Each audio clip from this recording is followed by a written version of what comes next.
Boa noite a você que acompanha a TV Canção Nova no Brasil, em tantas partes do mundo. Hoje, com uma imensa alegria, nós estamos com o programa Além da Notícia, ao vivo, aqui direto de Brasília, e você poderá participar. O tema também será daqueles mais especiais que a gente está, na atualidade, conversando muito sobre ele. Para participar do programa, além da notícia, @cançãonova.com.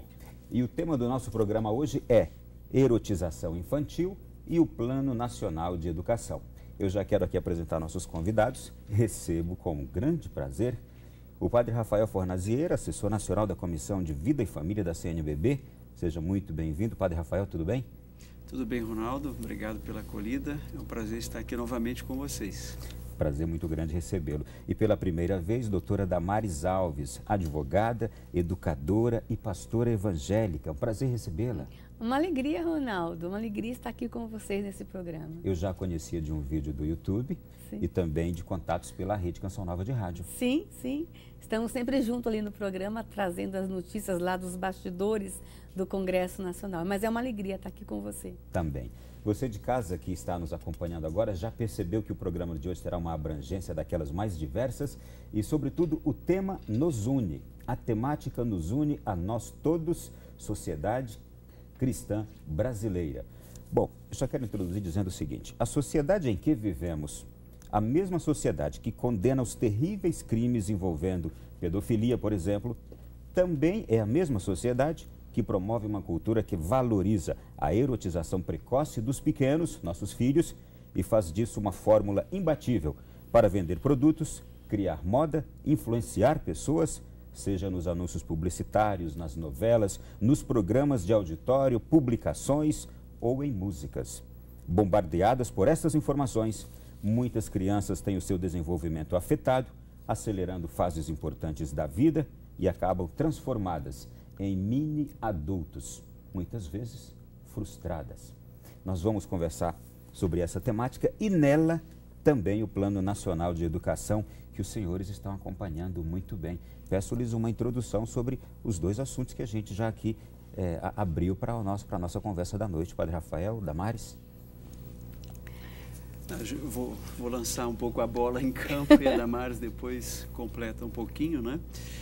São dois temas que para nós são de grande atualidade, né, no âmbito da sociedade e que acaba também tocando a nossa vida, digamos assim, de fé, de caminhada, de comunidades também cristãs que colaboram com a vida em sociedade. É sempre bom a gente lembrar e repetir isso com muita insistência, né, porque nós não estamos dentro de bolhas, isolados em outro mundo qualquer, mas estamos nessa sociedade. Contribuímos com essa sociedade e também nos preocupamos com essa sociedade. Então, o tema da erotização das crianças hoje é um tema que nos atinge diretamente, porque, de fato, nós colocamos a pergunta: quais são os valores que nós queremos transmitir para as nossas crianças? Valores que, de fato, possam construí-las no tempo, no espaço, né? Em sabedoria, em idade, em graça, como diz lá as Escrituras. Né?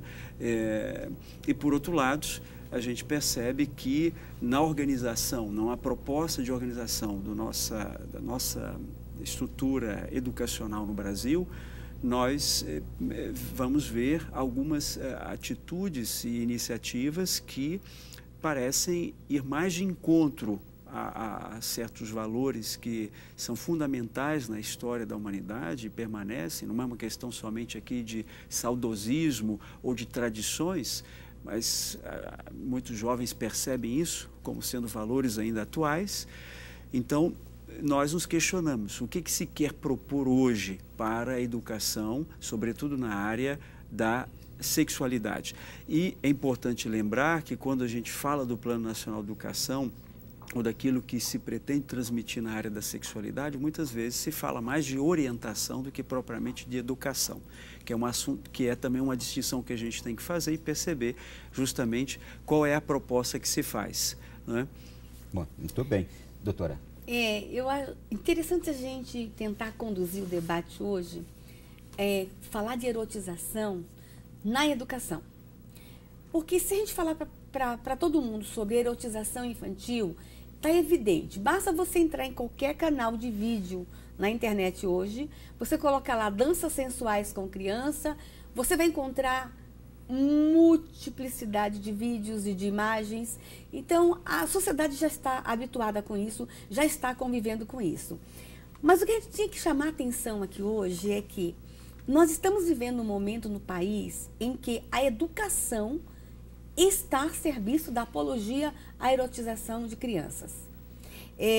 Nós estamos lidando hoje com políticas públicas educacionais, infelizmente, que fazem apologia à erotização infantil. E isso tem nos deixado muito impactado, porque nós estamos buscando material em sala de aula. Estamos acompanhando o que está acontecendo na sala de aula. E estamos acompanhando o material que é produzido como material didático e material paradidático. E aí, Ronaldo, a gente começa a se chocar. Eu tenho, assim, sido buscada por muitos pais no Brasil inteiro. Algumas palestras minhas chegaram a todas as cidades do país. E as pessoas estavam incomodadas, estavam começando a perceber tudo o que eu falo nas minhas palestras, mas achavam que era... será que eu estou maluco? Será que sou eu que estou vendo isso? E, de repente, quando a gente começou a falar, as pessoas começaram a se identificar, e eu não estou maluco, não. Isso aqui não é normal. Por exemplo, pais do Brasil inteiro estão escaneando o caderno dos seus filhos e nos mandando tarefas de casa, atividades em sala de aula, material didático e paradidático. Eu tenho uma cartilha que foi feita pelo Ministério da Saúde e distribuída nas escolas do Brasil inteiro. A cartilha se chama Caderno das Coisas Importantes e vem um carimbo confidencial. Primeira coisa que nos chocou, por que a escola entrega uma cartilha para a criança e diz para a criança, é confidencial, não entregue para o teu pai nem para a tua mãe, teus pais não podem ver. E aquilo nos chocou, porque quem é escola para dizer para uma menina de 10 anos que ela tem que ter segredo com a mãe? Eu só pergunto para a senhora, isso está acontecendo? Está, essa cartilha está nas escolas do Brasil. Inclusive, eles fizeram muitos exemplares, não estão conseguindo atender a demanda, então está hoje o link à disposição do professor, o professor imprime e entrega para a criança a cartilha. Então, quando você abre essa cartilha, está lá. A cartilha ensina a masturbar, ensina a masturbação feminina e a masturbação masculina. Eu até gostaria de falar aos pais que estão nos assistindo, abre a mochila da escola do seu filho. É uma cartilha escrita, Caderno das Coisas Importantes.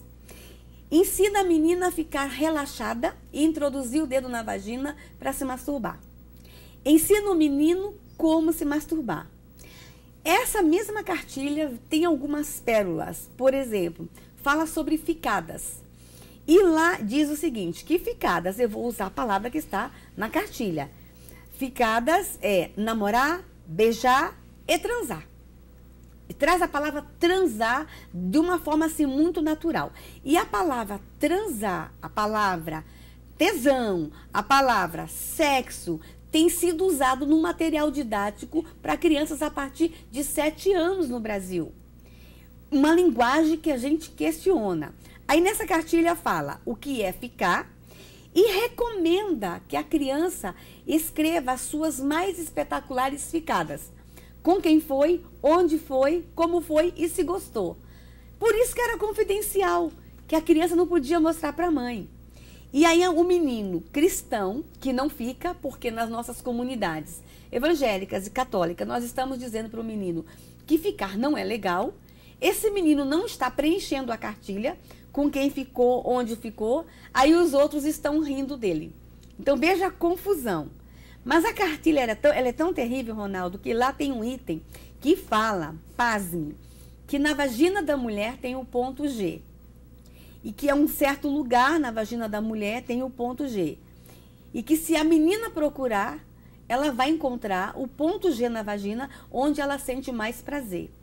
Agora imagine o que aconteceu. Um grupo de médicos no Rio de Janeiro, ginecologistas, começou a atender um número de meninas muito grande, de 10, 12 anos, com inflamação na vagina, e foram tentar descobrir o que está acontecendo nessa comunidade. Era num único bairro.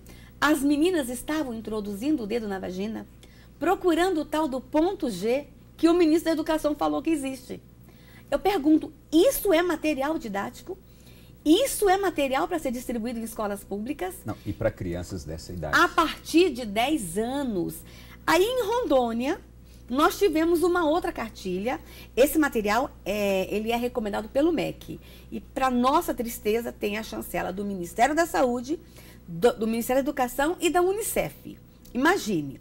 Mas nós encontramos também material feito a nível local, secretarias estaduais de educação e secretarias municipais. Então a gente perde o controle.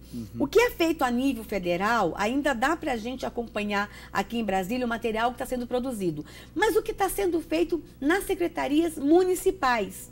E aí é um alerta que a gente faz aos pais do Brasil inteiro. Você sabe realmente o que teu filho está lendo em sala de aula? Rondônia, Porto Velho, um grupo chamado Tucuxi, que é ligado ao movimento homossexual, fez uma cartilha e o nome da cartilha era Menina Esperta Vive Melhor. E junto com a cartilha, a menina ganhava um espelhinho para olhar a vagina, procurar o clítoris para aprender a se masturbar. Isso é material didático, isso é material para ser entregue em sala de aula. E o que nos deixa chateado, Ronaldo, é que não há dinheiro no Brasil para educação de qualidade, mas há dinheiro para a produção de material que faz apologia. Eu acredito que não é nem apologia, é material que erotiza criança de verdade. Com certeza. Eu estou ouvindo isso aqui, a mim, e imagino que há tanta gente que está nos acompanhando agora, talvez esteja deixando estupefatas essas pessoas todas. Tomando conhecimento de tudo isso, eu tenho um filho de 8 anos. Imagine agora a família, de tantas famílias brasileiras que nos acompanham, ouvindo essas denúncias que a senhora está nos trazendo, de que forma que essas coisas foram descobertas, como foram descobertas, porque os pais talvez não tenham por si mesmos tido a percepção disso, do que está acontecendo. De que forma, Padre Rafael, também essa preocupação chega à CNBB? Sim, tem chegado também. A gente tem recebido muitos e-mails, muitas mensagens a nível de Brasil, um pouco desencadeada aí por esses vídeos que também, tanto da parte evangélica como da parte católica, têm sido feitos, né? Agora, a gente encontra também reações até na mídia secular. Há pouco tempo, uma TV bastante conhecida no Brasil também fez uma matéria em Recife, não é? Com uma vereadora que reagia a uma dessas cartilhas. Como a doutora dizia, é importante também estarmos atentos àquilo que as secretarias municipais e estaduais estão propondo, porque acontece que há propostas locais que estão passando. Aconteceu em Recife, fizeram uma entrevista com a vereadora que pediu para retirar o material, e o psicólogo também fez a avaliação do material, dizendo que se trate da questão, que se converse sobre a questão da sexualidade, da masturbação, é uma coisa que os pais devem fazer de fato, mas um processo educativo, de crescimento, de amadurecimento da sexualidade, dentro de um projeto de vida, que não é o que a gente costuma ler nessas cartilhas, né? Projeto de vida, não. Responsabilidade, né? Doação de fato para a vida, isso a gente não vê. O que a gente percebe é uma linguagem que é bastante sanitarista, por um lado, porque vai falar das preocupações que são legítimas, não é? De se preservar das doenças sexualmente transmissíveis, e contraceptiva. Uma linguagem sanitarista e contraceptiva, ou seja, pode fazer tudo, né? Exceto engravidar. Né? Mas não há uma linguagem que realmente vise algo que integre essas preocupações, por mais que sejam justas, né? Dentro de um projeto maior de amadurecimento da sexualidade da criança, né? Que tem etapas, que tem fases para tratar de certos assuntos. Então, o que a gente percebe é que isso tem vindo à tona, sim, e muito. E o que é interessante e importante ressaltar, esse ponto também que a doutora colocava, é que muitas vezes se pretende contornar o papel dos pais. Ora, nós temos que lembrar que nos direitos humanos, a Declaração Universal dos Direitos Humanos, está bem claro que é papel dos pais, em primeiro lugar, a educação. Ninguém pode se substituir ao papel dos pais. Um dos próprios, né, quando a gente pega os parâmetros curriculares nacionais, o tema transversal orientação sexual, o próprio texto diz que a educação sexual que se dá na escola deveria ser complementar àquilo que os pais fazem na família e não se substituir. O problema é que a gente está indo numa tendência de substituição da família. E eu gostaria aqui de trazer a seguinte reflexão. Até então eu não tinha ouvido falar em que o Estado assume o papel da família de educar para a sexualidade, de educar para valores, e é o que nós estamos vendo. O Estado está assumindo isso e não falou para mim que sou pai. Sim. Não me pediu permissão. Ronaldo, isso é uma agressão à minha... E de uma forma muito veemente. Não existe a matéria educação sexual. Não. O tema ele é abordado em todas as matérias. Então, a criança está exposta ao tema em todas as matérias. E quando o padre disse que vale tudo mesmo. Nós encontramos na cidade de Nilópolis, na Baixada Fluminense, um material que foi distribuído em sala de aula para meninos de 13 anos, meninos e meninas de 13 anos, que trazia na capa 4 homens fazendo sexo ao mesmo tempo. E o material dizia o seguinte: você pode fazer sexo com quantas pessoas você quiser ao mesmo tempo, em qualquer lugar. O material ele era tão terrível que se você quisesse mostrar aqui no programa, você não teria coragem de mostrar uma única página da cartilha. Ainda dizia o seguinte: pode-se ter relação sexual, eles não falam a palavra relação sexual, eles usam as linguagens mais absurdas, sem camisinha. Então eles já estão até falando de fazer sexo grupal sem camisinha. E que ninguém tem o direito de te impedir. E isso é uma aberração. Já chega a ser uma questão de saúde pública. Você dizer para a criança que ela pode fazer sexo grupal em qualquer lugar, com quantas pessoas quiser ao mesmo tempo, para meninos de 13 anos de idade, isso inclusive foi matéria de uma reportagem. Ainda bem que hoje as famílias estão reagindo e a imprensa está começando a mostrar também, e a gente percebe que é uma indignação da família. E esse tema nele não é religioso. Isso aqui não é um valor religioso, é um patrimônio de família. Eu recebi recentemente de um pai no interior de São Paulo, ele escaneou o caderno da filha e me mandou. Ela tinha que fazer uma redação de português. E a professora deu o tema para o final de semana. Qual era o tema? Ela tinha que fazer uma atividade antes de fazer a redação. Ela tinha que dar um beijo em 3 meninos, um selinho, e um selinho em 3 meninas. E depois descrever, em forma de redação, a sua experiência de bissexualidade. E essa menina era cristã. E ela não quis beijar 3 meninas. E ela não fez a tarefa. E quando o pai leu que a professora tinha colocado um X no caderno da filha, porque ela não se submeteu a beijar 3 meninas, o pai foi conversar com a escola. E aí eles estão começando a falar também da bissexualidade cada vez mais cedo nas escolas do Brasil. Eu tenho recebido material de perguntas em provas para crianças de 10 anos sobre sexo grupal. Ô Ronaldo, a coisa é tão feia que nós já encontramos inclusive material em sala de aula abordando sexo entre homens e animais. Em Curitiba foi mostrado para 16 mil crianças da 1ª à 4ª série, um desenho que se chama O Fazendeiro Solitário. Muito fácil, quem quiser procurar na internet, encontra esse desenho, O Fazendeiro Solitário. Ele não tinha esposa e ele se relacionava com galinhas. E as crianças tinham que ver o desenho e fazer uma redação sobre aquele desenho. Então está cada vez mais cedo e, como o padre disse, pode tudo. Estão falando de sexo grupal para as nossas crianças, estão falando de bissexualidade, estão falando de sexo com animais e estão mostrando imagens. E o pior de tudo, doutora, estão falando para o meu filho. Sim. E eu estou me sentindo ofendidíssimo com isso. E tenho certeza que você de casa que nos acompanha também. Eu tenho aqui algumas perguntas para fazer no próximo bloco, já está chegando o intervalo. Você conhece algum conteúdo desses aos quais a gente aqui já se referiu? Quem é que está promovendo isto para deformar a cabecinha do meu filho?